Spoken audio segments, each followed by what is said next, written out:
Have you ever thought about how important people are to a nation's success? What if I told you that the skills and abilities of the workforce can change the game for any economy? Today, we are diving into the concept of people as resource. It's all about looking at human resources not as a liability but as a valuable asset to the economy. In this video, we'll cover several key topics. Introduction. Human as resource. Stories of Sakal and Vilas. Economic activities. Quality of population. Unemployment. Employment scenario. People as resource refers to the working people of a country in terms of their skills and abilities.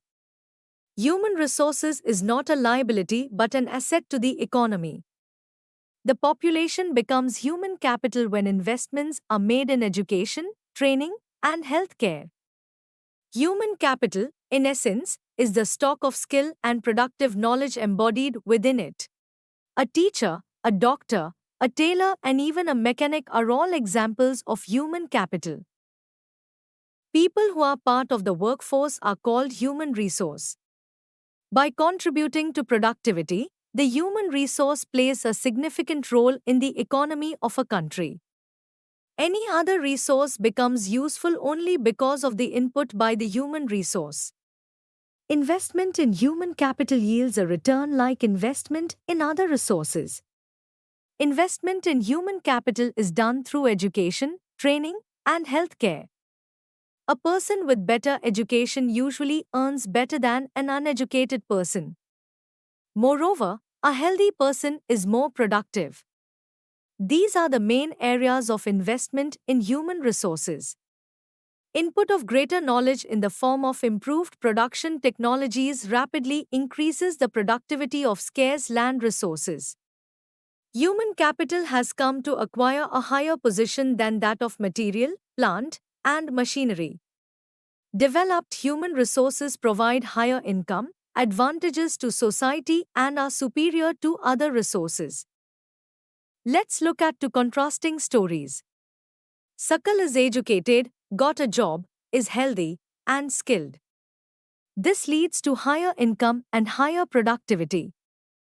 On the other hand, Vilas is uneducated, forced to sell fish, suffers from arthritis, is unskilled, and experiences lower income and lower productivity. Educated parents understand the value of education and hence invest in their child's education to secure a better future for the child. Educated parents also take extra care of the health and nutrition of their child. This creates a virtuous cycle of creating better human capital. Uneducated parents are unable to invest in education and health care of their children. This creates a vicious cycle in which the coming generation is often forced to remain poor. Economic activities can be categorized into three types: primary activities, secondary activities, tertiary activities.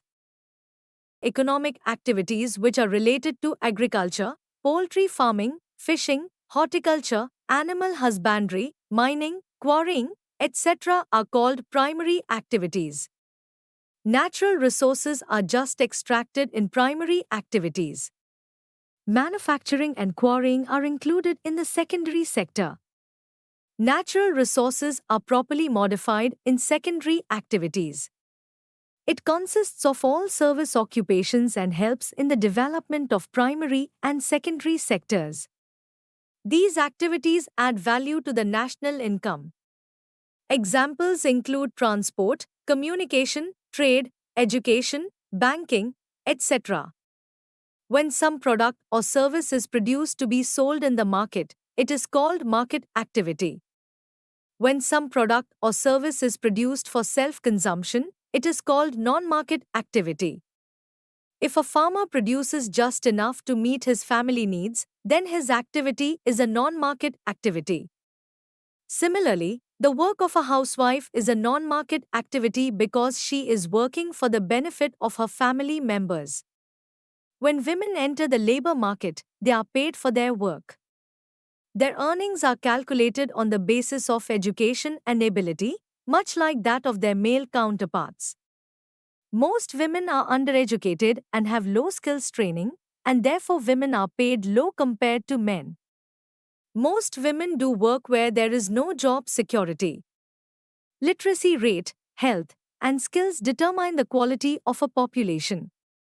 Illiterate and unhealthy populations can be a liability for the economy. Literate and healthy populations can be made into an asset for the economy.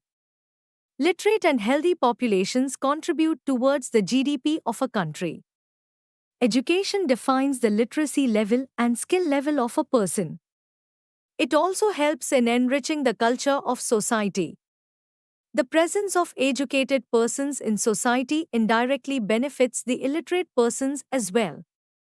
The government has taken various steps to spread education among the people. The government strives to provide universal access to education and also makes various plans to increase the retention of students. Special emphasis is given to girls' education. From 1951 to 2011, the literacy rate has seen significant growth.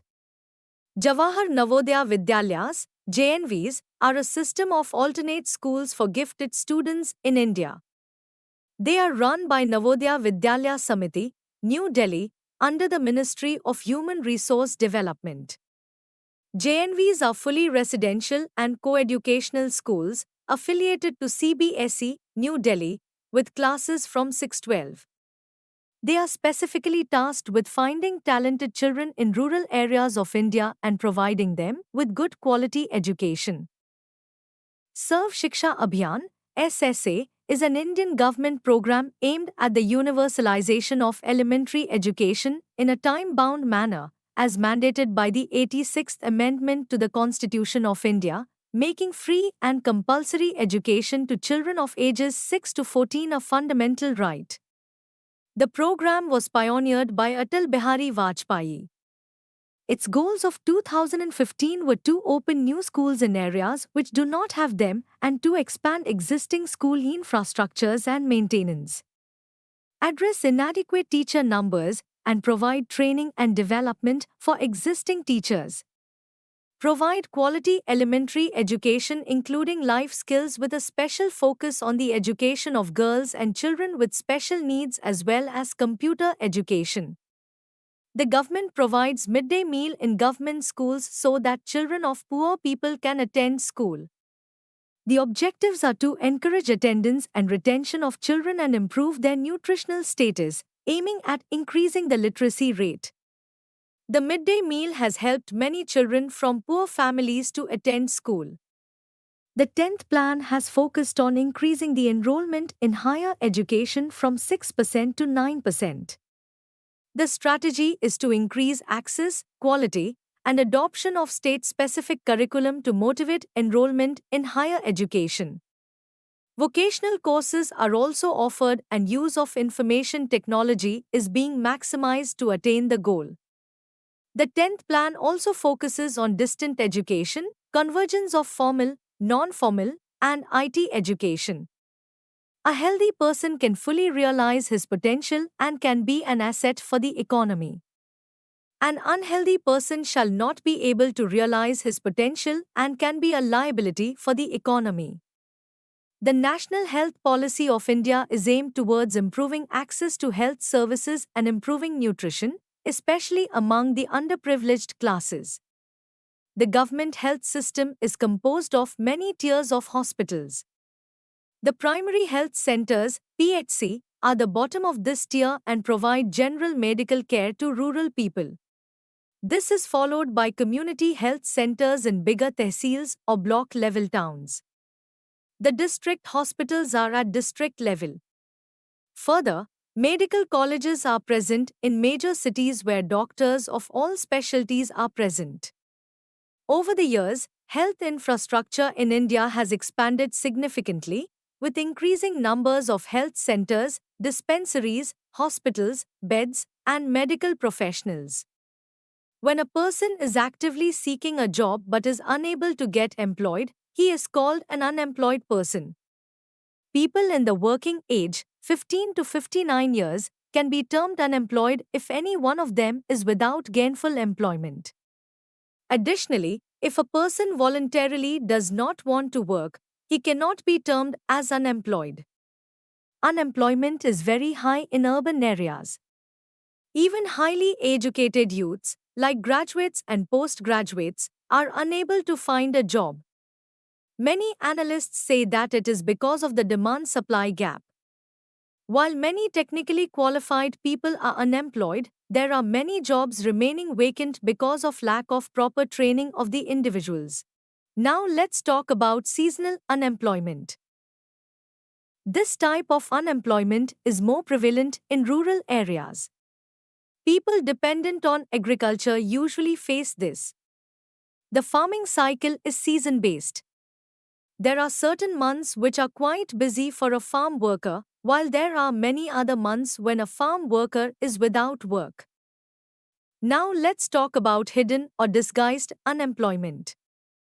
This type of unemployment is also more prevalent in rural areas.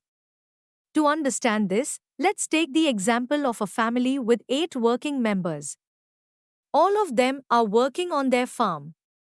The size of the farm makes it possible to be efficiently managed by 5 persons only. The extra 3 persons are not contributing towards any growth in productivity. Their potential could have given better results if utilized. Agriculture remains the most labor-absorbing sector, though its share is declining due to migration to secondary, manufacturing, and tertiary services like IT and biotechnology sectors. A family's investment in education led to the creation of new jobs like agroengineer and tailor, which improved agricultural productivity and local services, fostering village prosperity.